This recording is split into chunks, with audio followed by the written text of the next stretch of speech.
You said something earlier about the poll, that you came out ahead on ISIS. That was a surprise to people.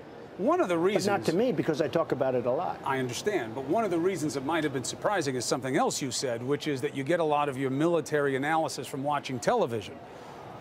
See, I didn't exactly say.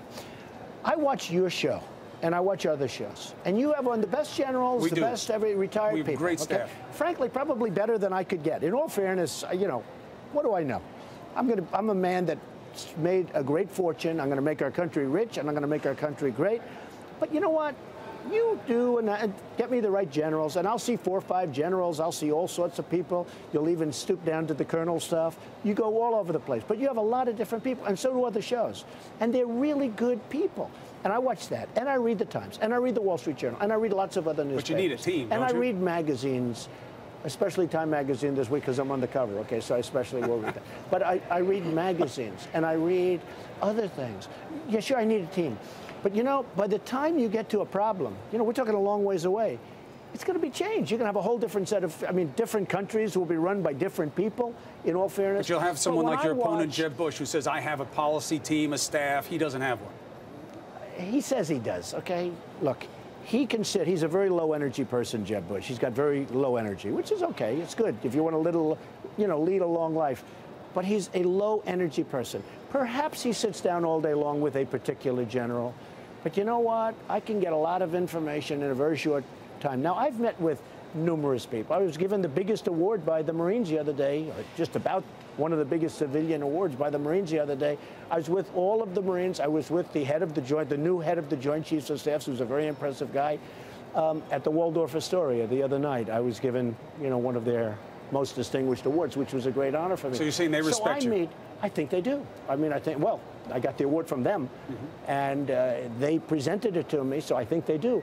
But when I say that, a lot of people thought that was very smart. You know, I watch all of the shows. You get the best people, you know, because even the generals want to be on television, right? Or they're retired generals in many cases. But I see a lot of good things by watching your show and other shows. And it's really nothing to be laughed at or scoffed at. And if you took it to the next level, then you'd have your own policy advisors. Sure, and you know what I do is when I watch, and without naming names, but when I watch your different shows, and your show in particular, you're very much into this, but when I watch the different shows, there are certain people that I really think are terrific that I can do better by watching and seeing and reading in the Times. And then I know who I maybe want to speak to more so, because you're not going to meet with 400 different people. So I do learn a lot by watching, and I do learn a lot by reading the various newspapers and magazines and everything else, and I really find it to be a fascinating subject.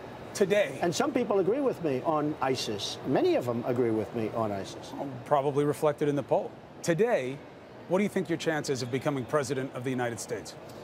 Well, I never like to talk about chances. I mean, I'm doing really well. I'm leading every poll. Your polls have been very, very strong. Fox just came out a couple of days ago. It was very similar to your poll, leading everything. I was most happy with your poll because my daughter Ivanka came up to me and my wife came up to me, Melania. And she knows how passionate I am about women, protecting women and taking care of. I cherish women. And they're so important. And when I watched Jeb Bush a week ago, not wanting to fund the women's health issues, and he wanted to not fund them. He said, well, I don't think we need to spend $500 billion. I don't think they need that. Well, I thought it was terrible. Now, he says he only meant Planned Parenthood. Well, I watched him make the statement. And then he went back and he was, you know, rewound up by his pollsters. And they said, oh, by the way, you made a mistake. So then he said he misspoke. But, you know, how do you misspeak about something like that? And my wife came up to me, my daughter Ivanka, who you know came up to me, and they said, you know, the one thing you should do is talk a little bit about women's health issues because you're so good on it, you know about it, and you cherish women. You want to protect women. And protect them in more than one way. That way, I'll protect them militarily, too, because we are such a target. This country is such a target because we're considered to be weak. We're a weak country. We're considered to be weak now. And I will protect women more than anybody. You don't think we're considered the strongest country in the world militarily? I think we are considered to be a country in decline, serious decline. You look at our education, we're number 25 in the world, and we spend far more than anybody else per student. Would you let women fight in the military? in the Rangers and all the elite yeah, groups? I guess the answer is yes, because they're really into it, and some of them are really, really good. Just had two graduate from the Rangers Yeah, school? I would also speak to the generals, because I would want to hear that without a political bent. I'd want to hear the truth. I mean, you know, to the public, they say yes, yes, yes, but I would want to hear without a political bent.